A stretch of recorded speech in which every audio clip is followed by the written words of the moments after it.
Welcome. Did you all have a good lunch?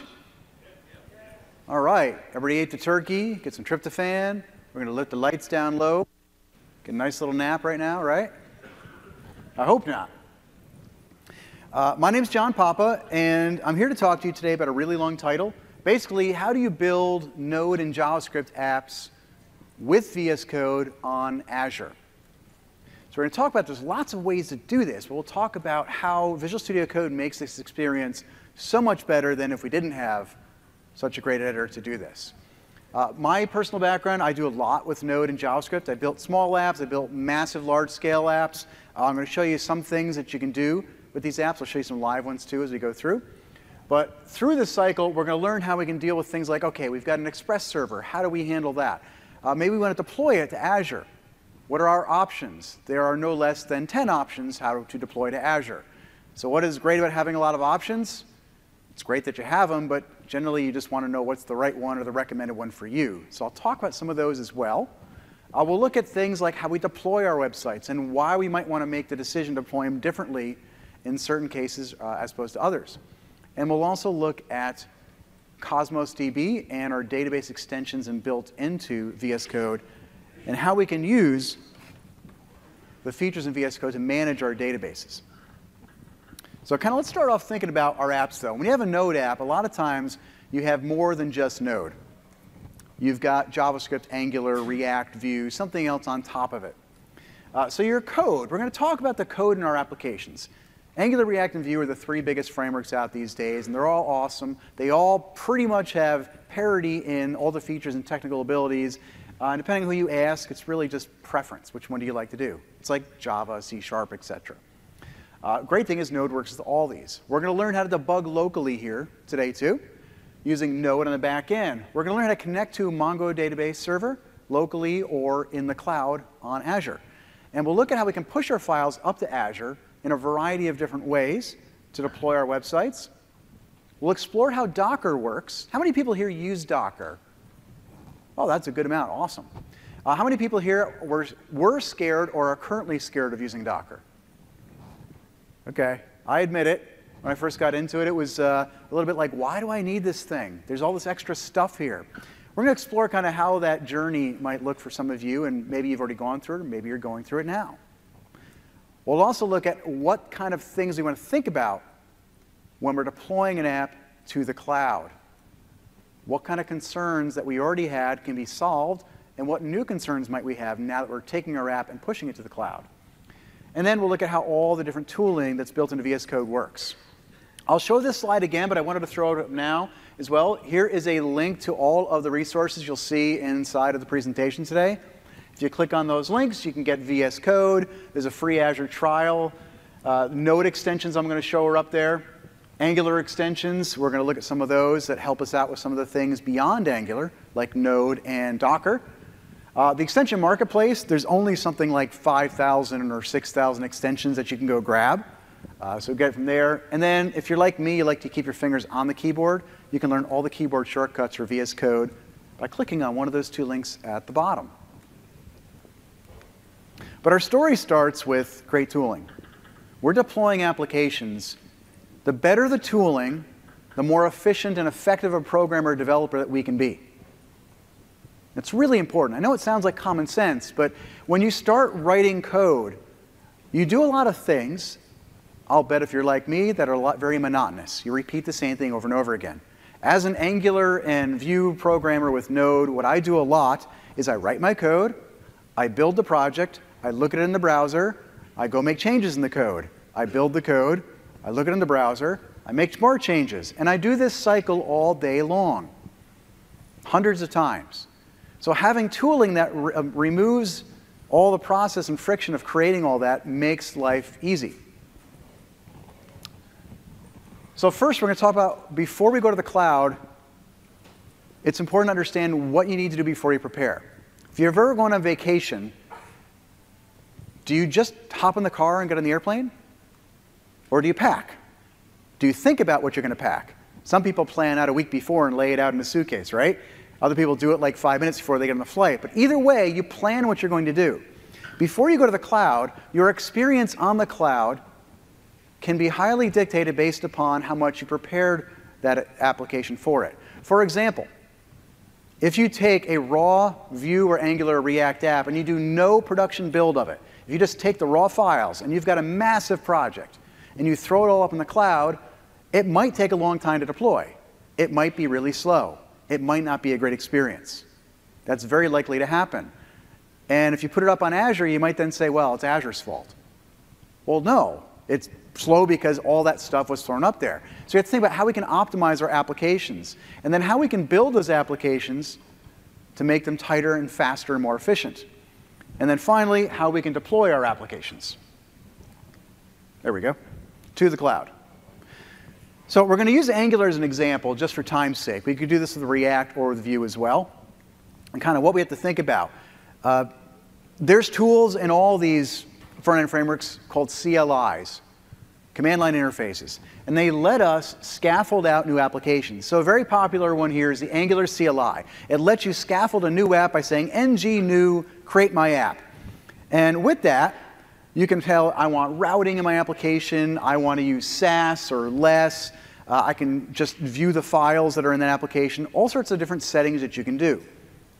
But how often do you build a new project? Not that often. You start a project, working on it for a couple months or a year, and you build a new one. So the CLI's great power is not just in creating it, it's in the things that happen when we want to go to the cloud. It's just the beginning of the story.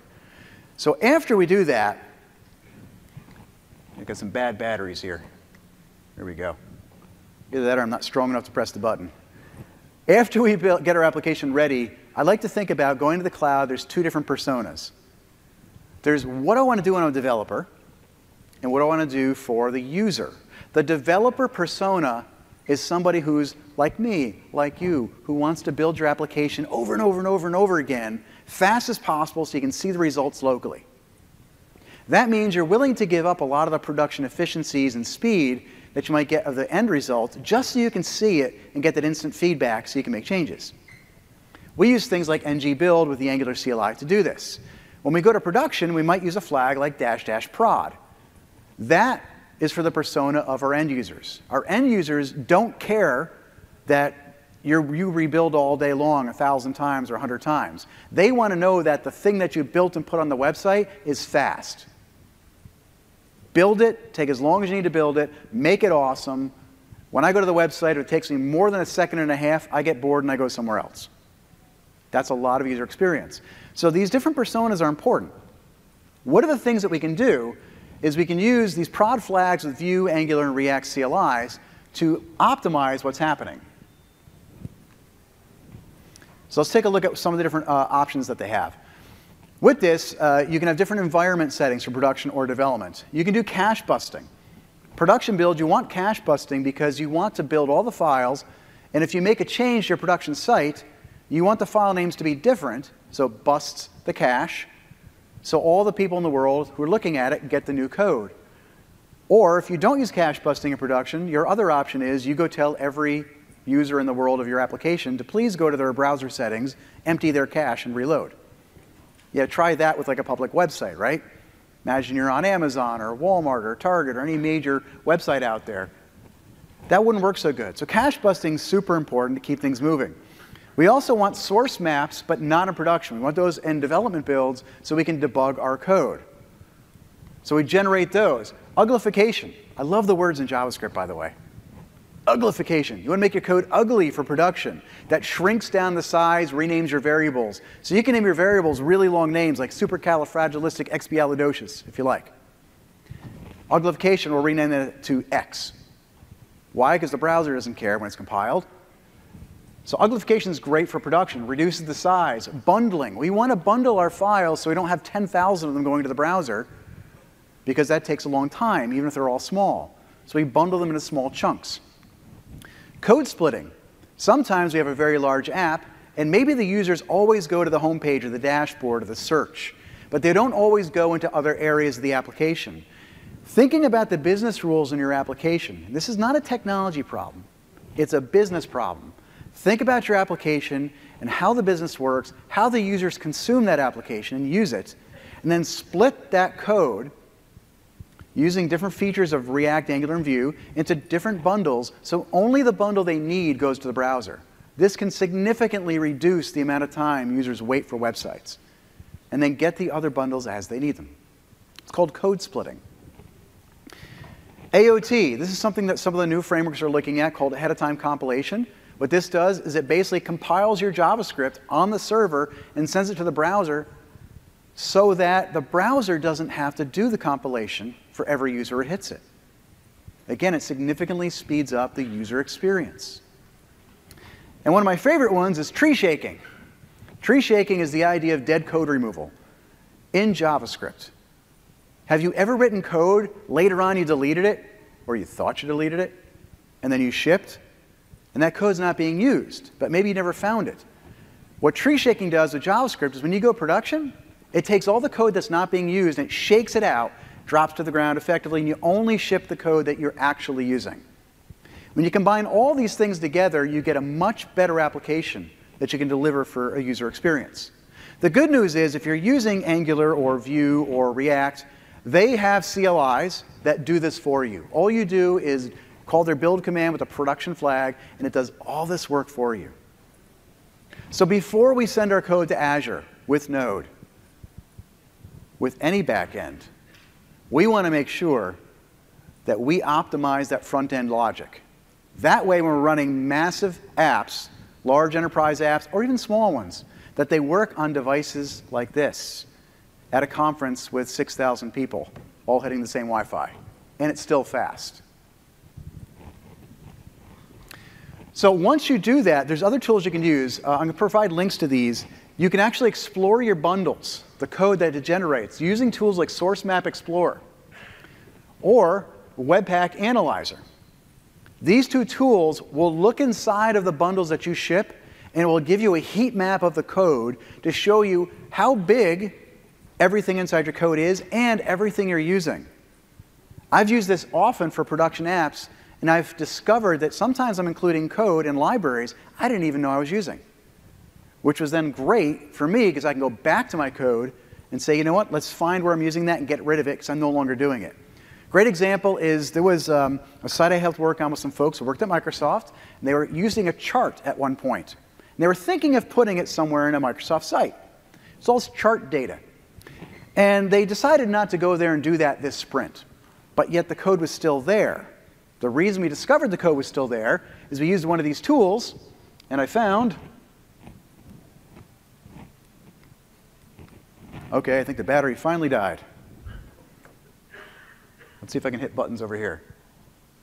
And I found, I was using this heat map over here. Do you have extra batteries? Okay, thanks.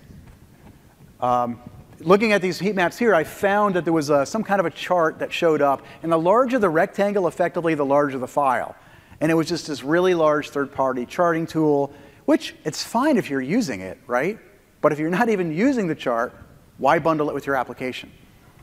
So using tools like the Webpack Bundle Analyzer or Source Map Explorer, you can actually identify visually what code you're using in your application. Now it works.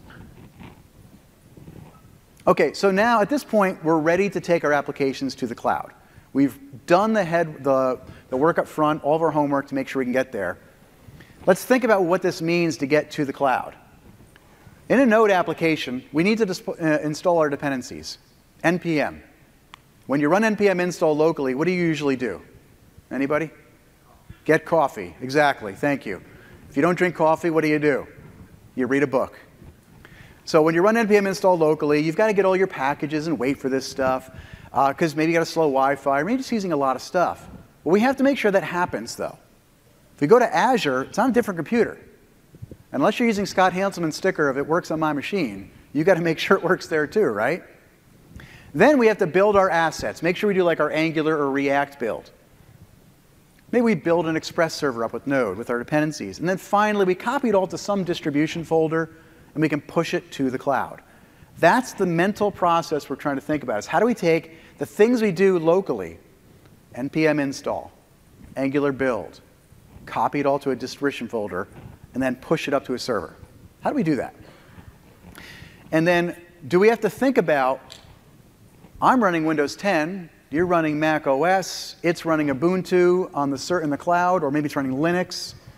Maybe the CI server, if you got that, it's running a different OS. Or maybe you are all using the same OS, but are you using the same version of Node? Did you know that some NPM packages will work differently based on different versions of Node?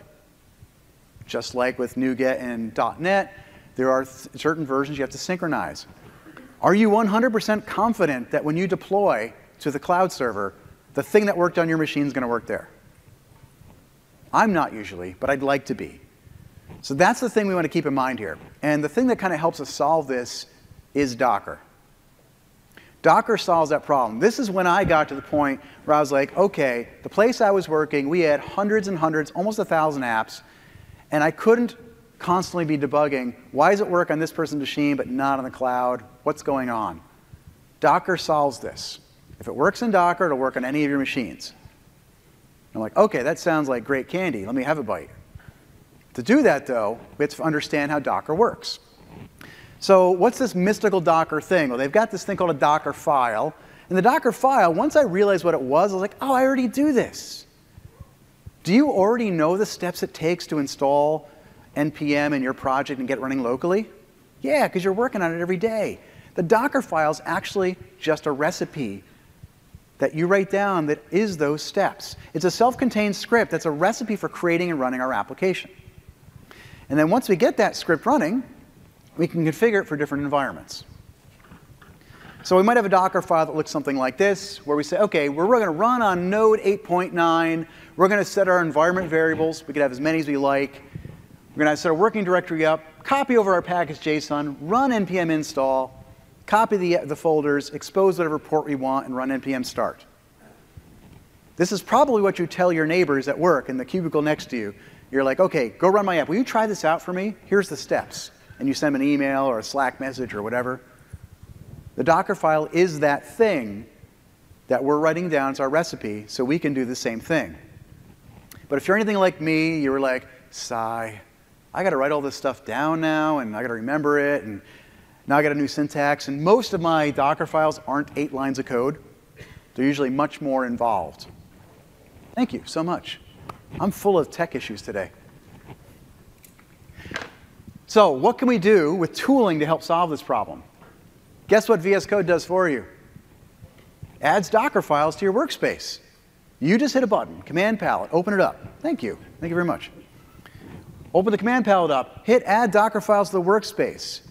And you can get that from the Docker extension from this link. And then once you add that, you can then edit your Docker file. Well, what if you don't like the Docker file that it comes with and you want to do something different? You can change it.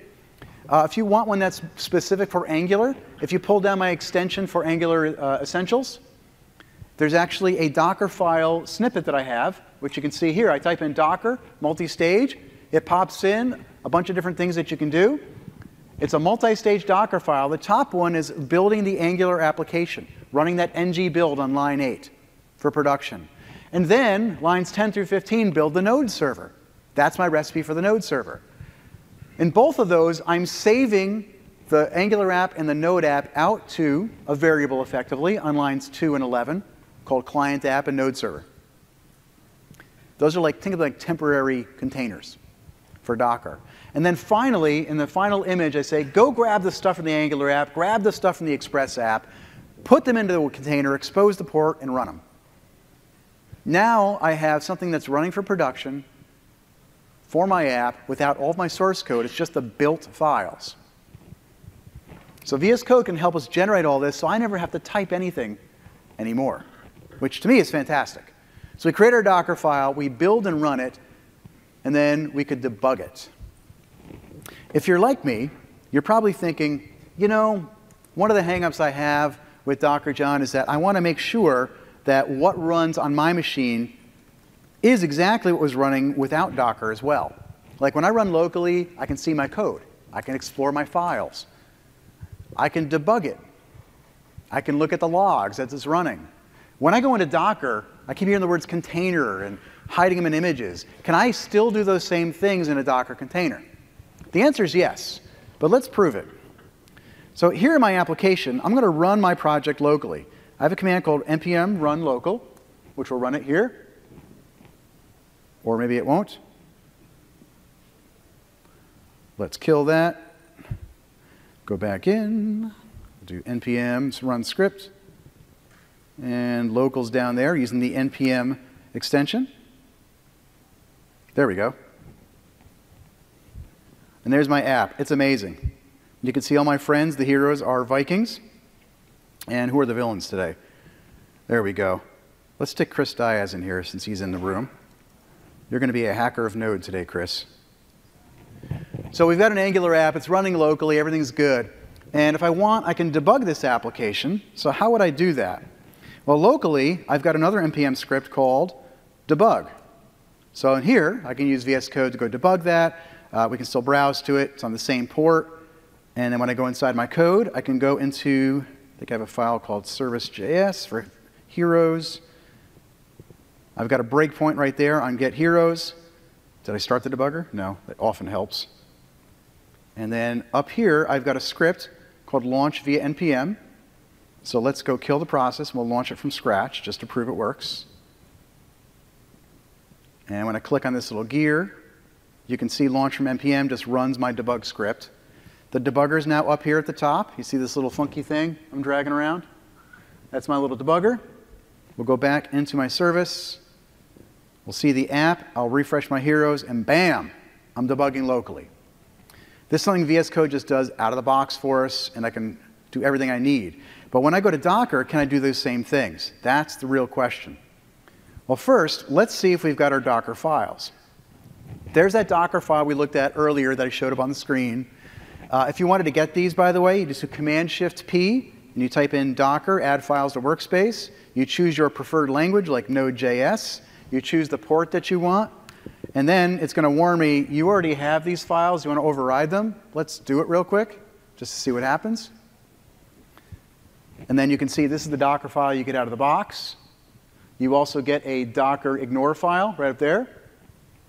And you get a Docker compose and a Docker compose debug. We'll explore what those mean in a moment. For now, we're going to undo the changes.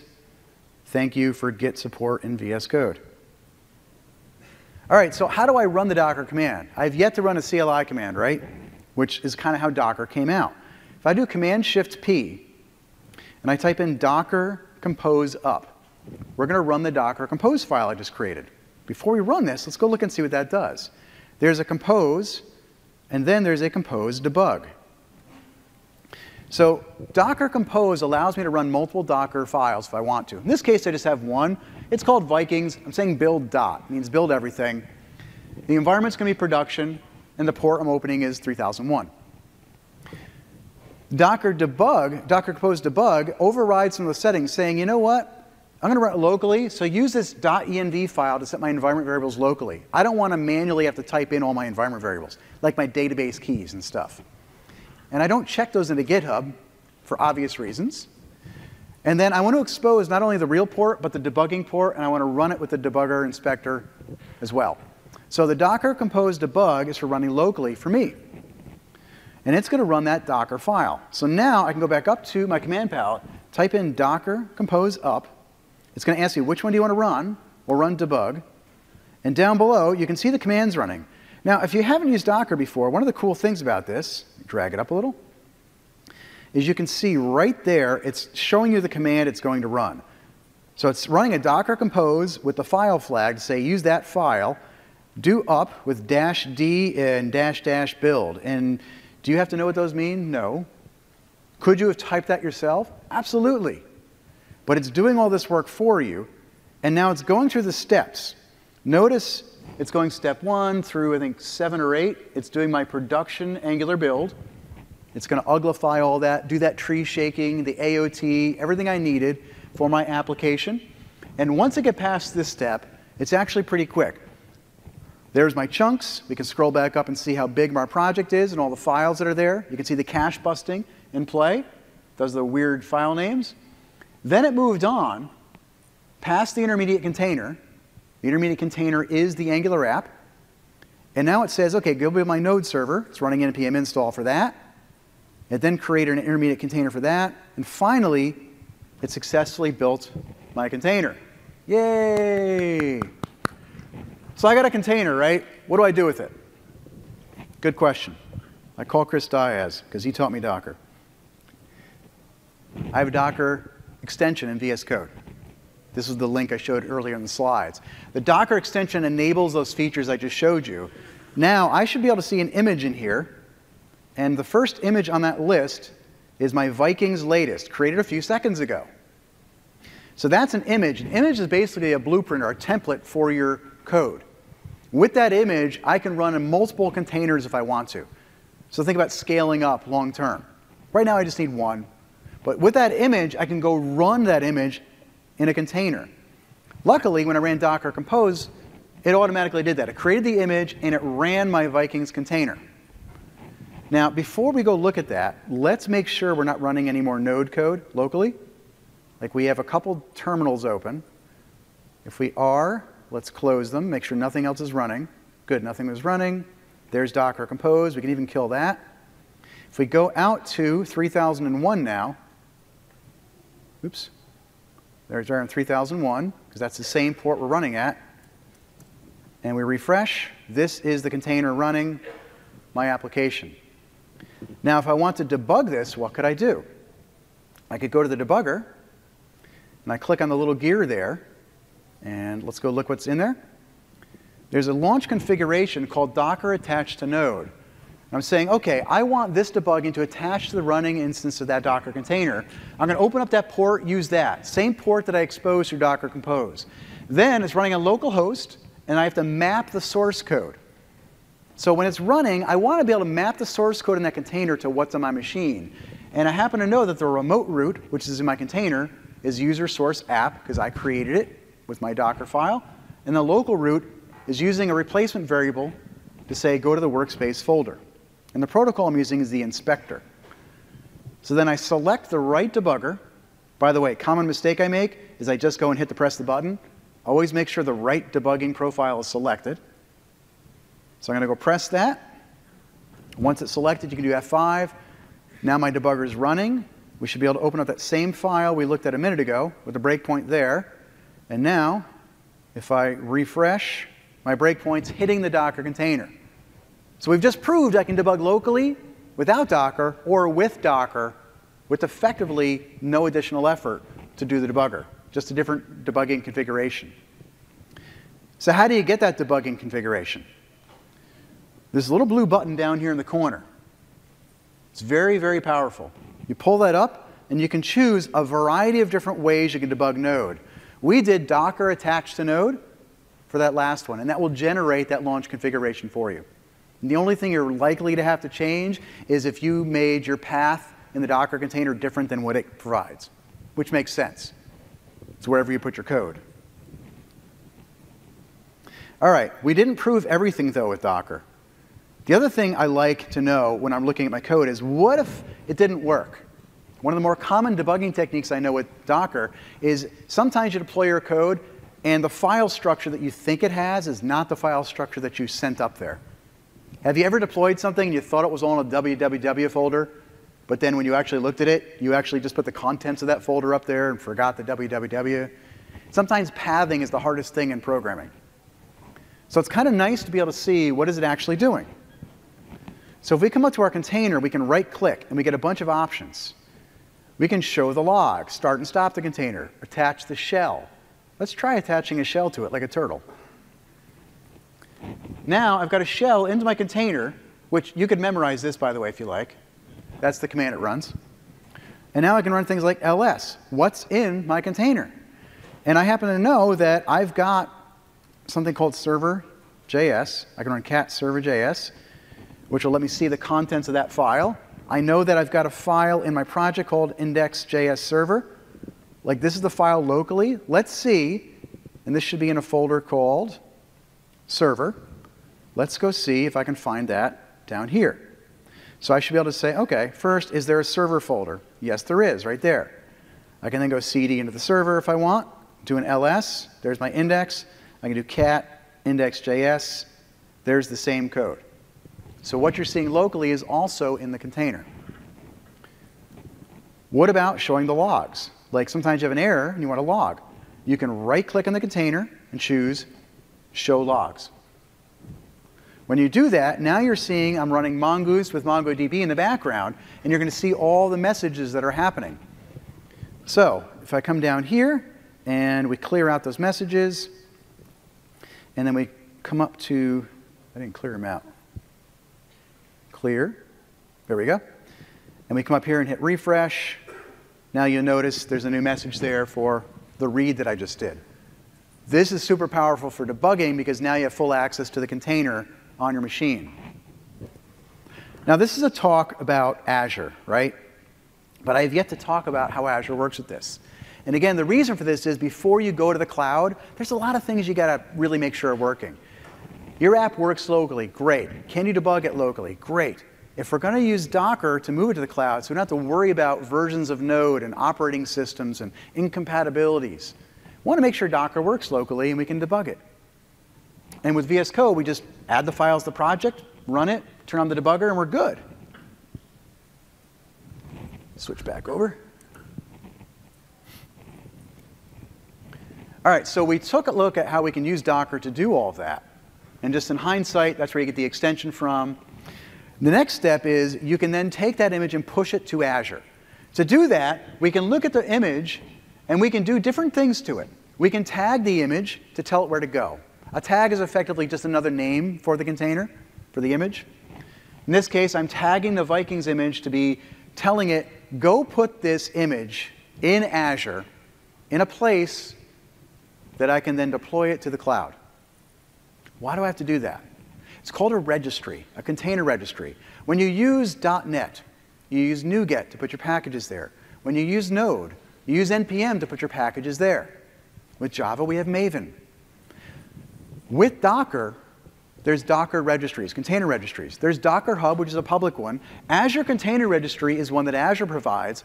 And we can push ours to an Azure Container Registry, so then we can deploy that image to any Azure app service that we want.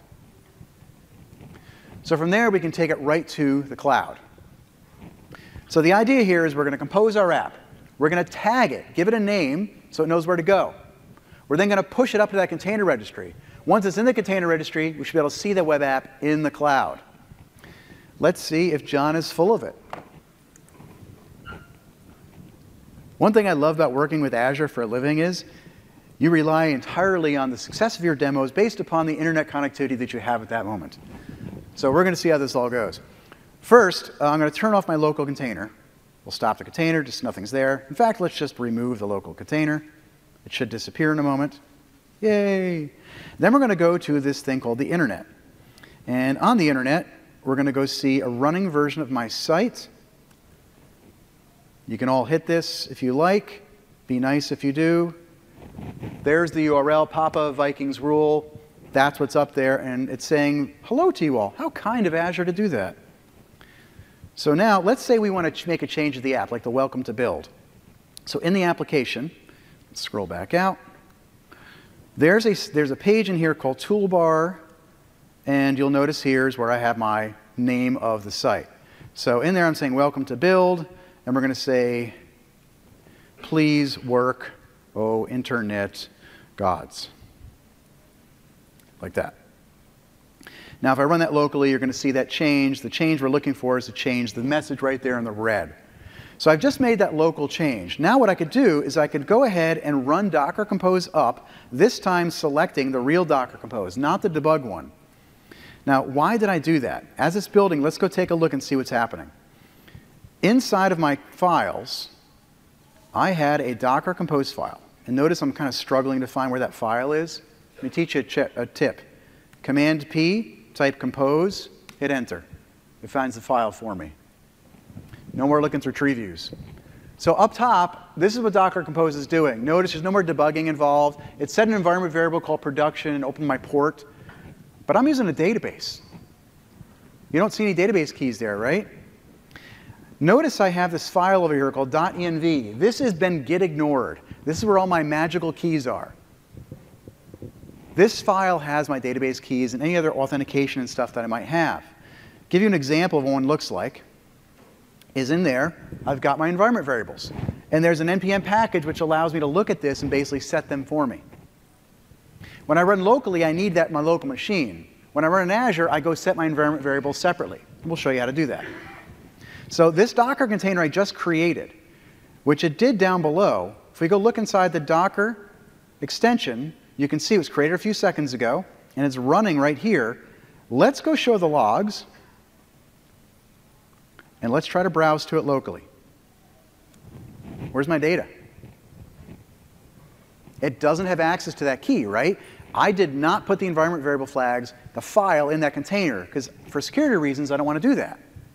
But I still need those to run. So locally, the Docker Compose is not running for me, although the one in the cloud is still happy. It's still welcome to build. So if I come back over here now, and we look at our image, we want to make sure we can get that one up to the cloud first. So let's get our changes up there, and as it's doing that, we'll explore the environment variables. First, I need to tag this thing. If I right-click it and I say Tag Image, you'll notice up top, it's prompting me, and it says, hey, would you like to call this Papa CR, Azure CR to IO, John Papa, Vikings latest? It knows where to send this because I have a setting in my VS Code settings. It says most of the time I deploy to the same registry. So that's a setting in the settings file. And I'm going to tell it, yes, tag it like that. And then once I do that, if I go back over to the left, you'll notice I now have two things created 2 minutes ago. It's the same thing with two different tags. So how did it know that name again? Let's go look real quick. If I look at my Azure settings, you can see right, where is it? There it is, line 13. My default registry, that's where I'm sending it. If you don't have those, you'll have to just type it in. But I like to set it there because it's more efficient. OK, so now that I've said tag it, I can right-click it again, and now I can push it. When I say push, it's going to try to go up to the Azure Container Registry. And I have not yet authenticated to go there. So now I'm going to use a command from the Azure CLI, which is ACR login name. It's in my README file for this. And you'll have access to this entire repo that you can run all these same commands. I'm going to type that command down there. And then the name of my registry is Papa CR.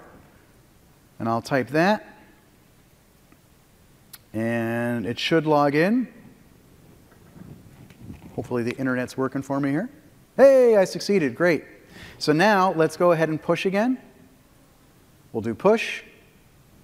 We'll watch the messages down below. Notice these different layers already there. Several of the layers say they already exist. When Docker containers get created, it has different layers in there, and it separates out things that don't change. Effectively, it says a lot of this app didn't change. The only thing that changed was that one title. And that's what it's pushing. It pushes my differences.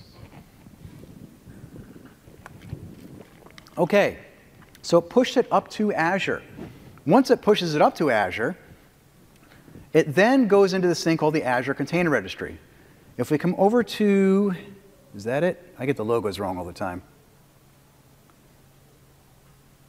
Let's try that one. That's a resource group. I go to the green thing a lot. That's everything. Papa, CR. Bam. All right, container registries are like a dark cloud and a happy cloud. Got to remember that. If I click on repositories, I'll make this a little bigger. You can see I have a repository here called Papa Vikings. If I click on that one, you'll see their tag there was latest. If I click on that, you'll see what's inside of that.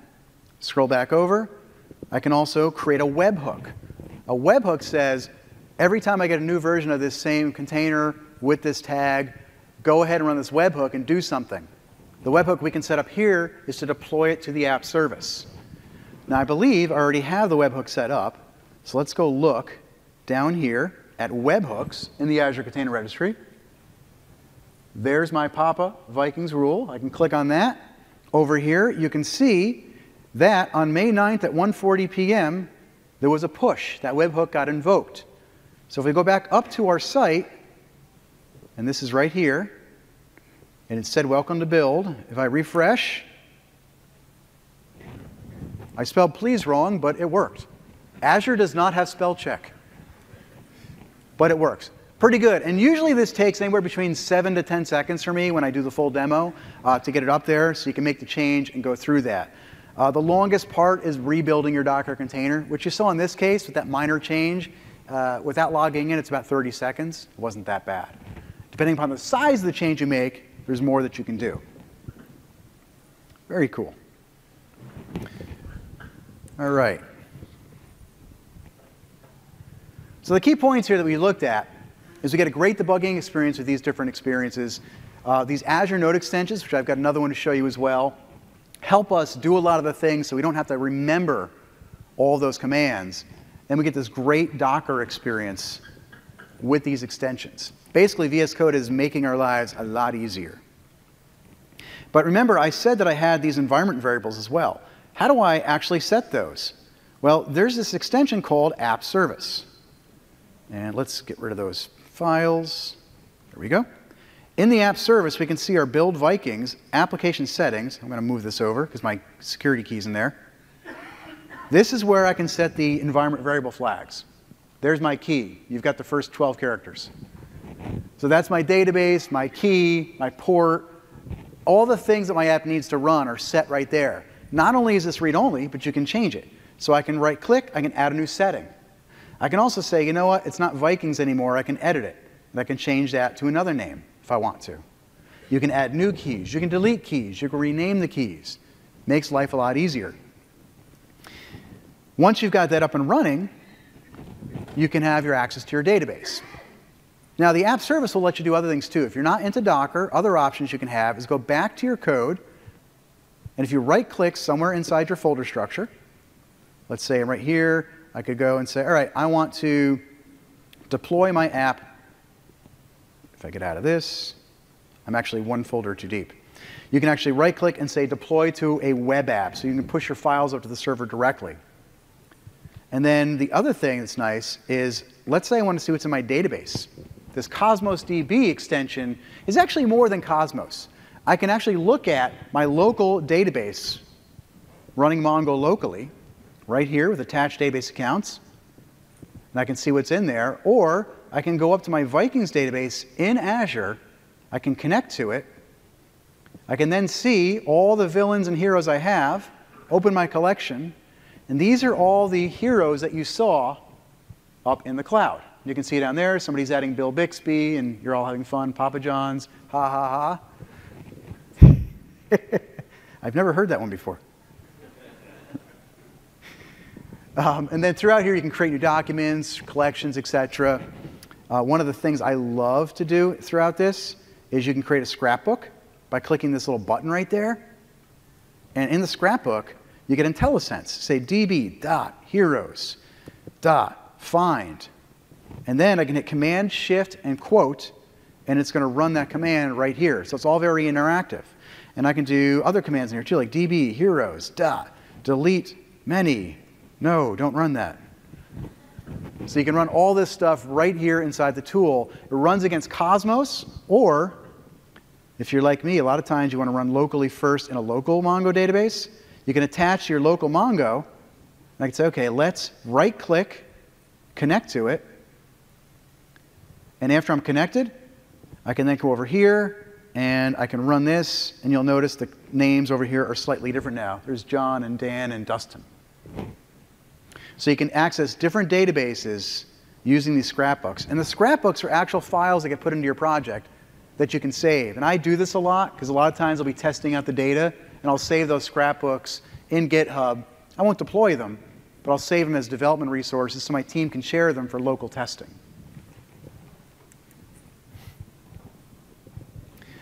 So hopefully you got a good sense of seeing all these. There's other Azure Node extensions that are really awesome, and there's a couple of great sessions that you can check out to see these. With those tools, you can build all this great stuff. And if you look here at these resources again, I promise I'd show it again. These are the different extensions that I showed today that allow you to do everything that we did here. You'll also be able to get access to the GitHub repo that's up there. If you go to github.com/johnpapa, you'll find the Vikings database right there. So just go find John Papa on GitHub, and there's a Vikings application there that you can play with. These are all the extensions and the shortcuts that we used.